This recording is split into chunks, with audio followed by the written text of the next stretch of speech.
probably missed the fact that this is the most powerful Altroz ever made. I'm talking about the Tata Altroz Racer, which was recently launched for a starting price of under 10 lakhs.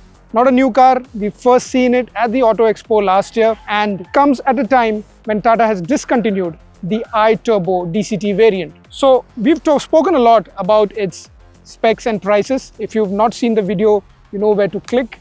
But today, we are in Coimbatore to drive the car and experience what they have managed to do with this increase in power. An all-new powertrain brought in from the Nexon, of course, modified a little for the Racer and the characteristics of a car that is supposed to be a bit more fun than your everyday car.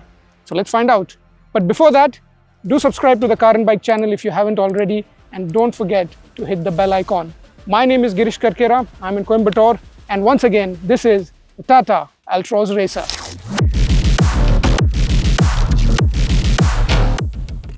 So as you can see, it's not very difficult to distinguish a Racer from a regular Altroz. A very different paint scheme, the twin racing stripes, the most cliche sort of thing for a performance car. Also, they come with dual tone colors, which is orange, grey and white, very exclusive to the Racer range, which comes in 3 trim levels of R1, R2 and R3. While this may look like a wrap, and not everything is a wrap, this bonnet is actually painted black. There are a few things that they have done, like it uses the new blackened out logos. Also, the alloy wheels, 16 inches, is also in black, as well as you get the Racer badges. So while the bonnet and the roof gets the twin racing stripes effect, there's nothing done at the rear. You can see the dual tone color. If you remember, the previous turbo DCT dual clutch transmission variant came with an I-Turbo nameplate. This they have not spoken about much, but they have given it an I-Turbo plus signifying a slight increase in power and torque. Well, overall, now the Altroz has always been a funky looking design. It's almost in your face, both from the front, rear or any angle that you look at it. And with the Racer and the additions, it's more so.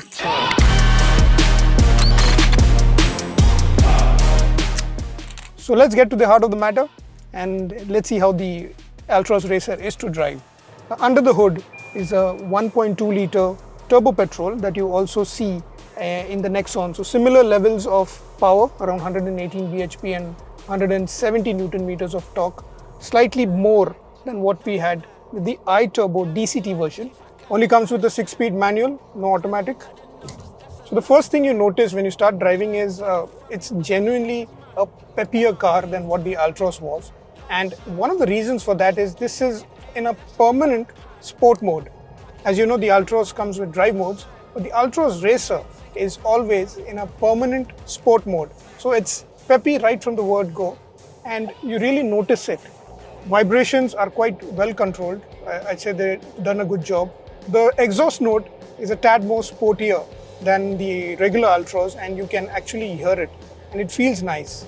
I think one of the major improvements that they have done it, and you can sense it, is with the steering feel. Now the wheel is the same, obviously, but the steering feel is more taut. The feedback is there. It's not the benchmark still, but the heft is there, and you feel much in control.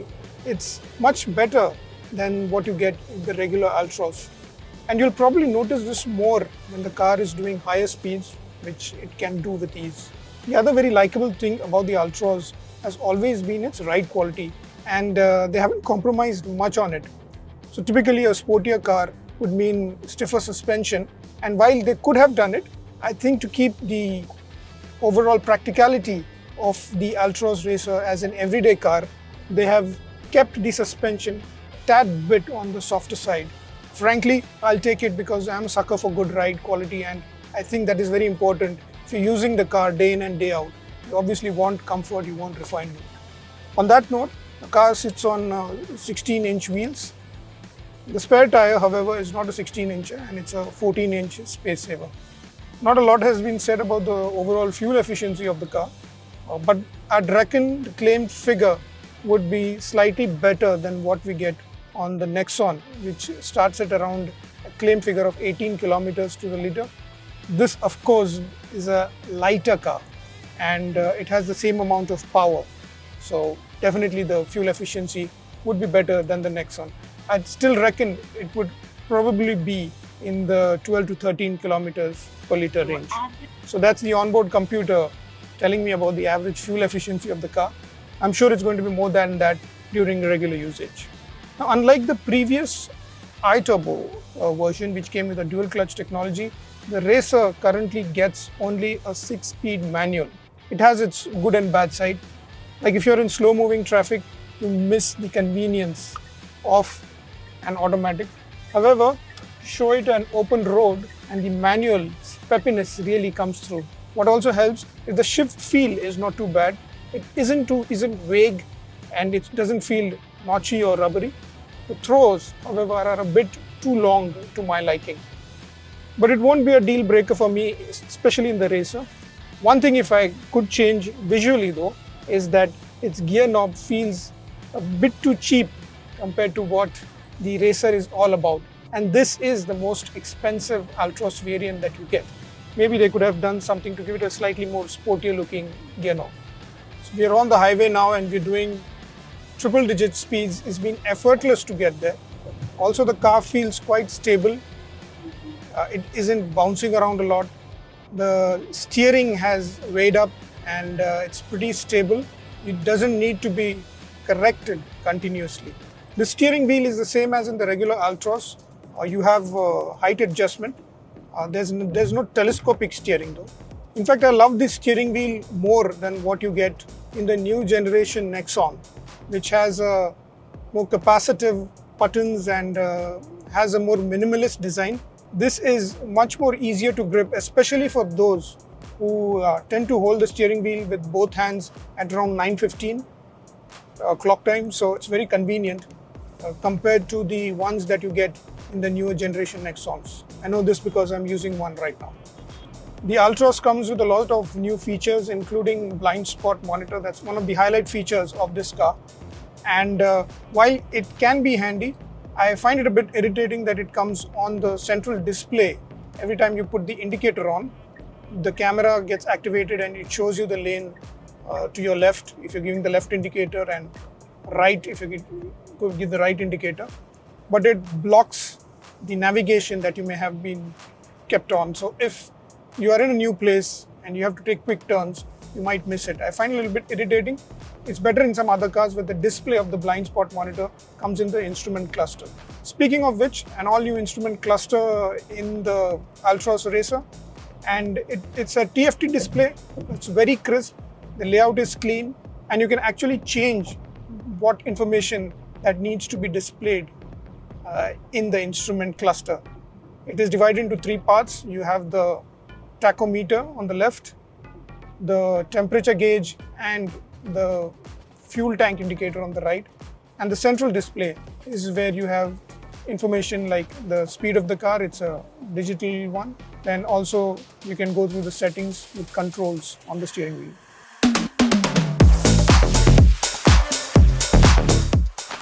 Now, hatchbacks can be fun to drive, but if there is one compromise that you need to do is on space. Now, which is the advantage of a bigger hatchback, the size of, say, the Altroz? And as soon as you come to the rear seat, is that you appreciate the space that you're going to get. The seats are well cushioned. The seat angle is a bit upright, may not be to everyone's liking, but it seems fine for me, especially for shorter journeys. I like the fact that it has these movable headrests. There's a lot of legroom. Even if you have a tall passenger sitting ahead, I'm sure you'll still have a lot of legroom behind. The AC is powerful. You have blowers at the rear. There is no control though, you can only change the direction. And there is a USB charging point. Now, the ride quality of the Altroz is one of the best out there, and you can appreciate it more while being seated behind. It's still a bit choppy if the driver is enjoying the car to its fullest, but I think for everyday use, even if you are going to be chauffeur driven in a Racer, which may not be its point, but in case you are, I don't think you will be in too much discomfort sitting behind. There are nice touches overall. There's a lot of space, center armrest. There is even a small pocket in the rear of the front seat to keep your phone or any of these elements. A lot of storage spaces in the Altroz. Of course, that's a hallmark of an Altroz and not specifically of the Racer. But yeah, these practical bits are there, so a lot of storage spaces. You can even shove a 1 liter bottle here, and these are deep pockets, so a lot of stuff can go in. So overall, if I am going to be chauffeur driven in a racer, well, I wouldn't mind. I wouldn't complain. It's a comfortable place to be in.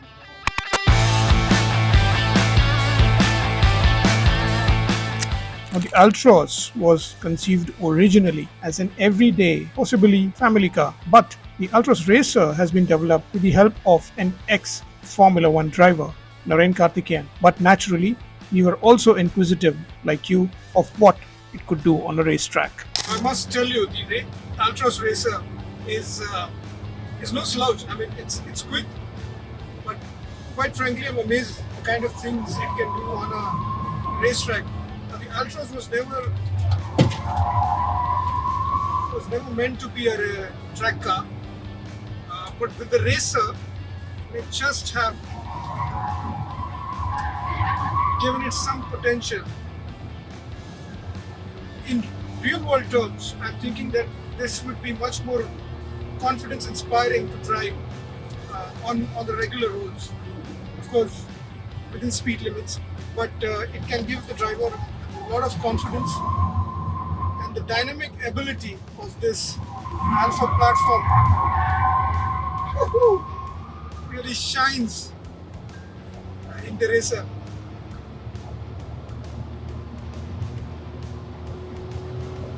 So the Racer comes with 2 tire options, MRF and Goodyear, and I'm driving the one which is shot with Goodyears.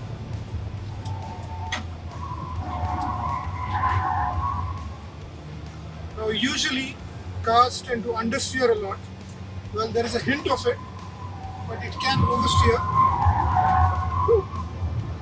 As I'm able to do it at times. Moreover, the control is there and it's not understeering to the extent that you lose confidence.